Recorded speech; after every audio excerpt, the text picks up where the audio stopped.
Bunso Migs Malino hindi nakapagpigil na dalawin ito, sino siya ating kilalanin.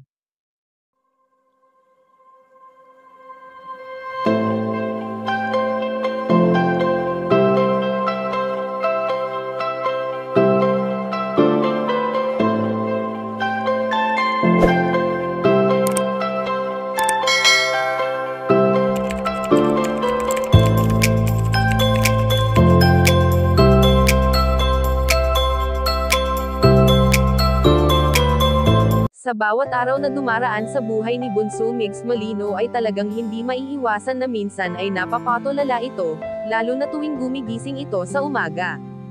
Alam naman natin kung gaano naging masaya ang binata noong ito ay may nakakatabi pa sa pagtulog na ang dating masaya niyang gising na may nag-good morning sa kanya, ay nagbibigay alaala na lamang sa kanyang isipan.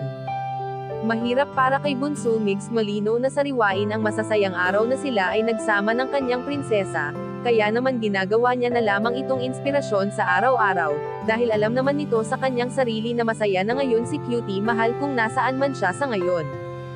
Bagamat marami pa ring intriga ang binabato ng mga mapanirang netizens sa binata, ay hindi niya na lamang ito pinapansin sapagkat alam naman niya sa kanyang sarili na naging totoo siya sa kanyang nararamdaman para sa yumaong dating katambal.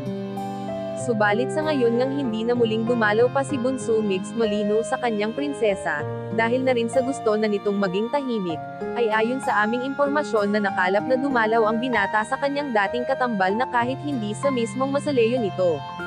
Pagpapatunay lamang na ni minsan ay hindi ito nakalimutan ng binata, at palagi niya pa rin itong alaala sa bawat ginagawa niya sa buhay. Kayo mga kachika, anong masasabi niyo dito? Please leave the comment and don't forget to subscribe.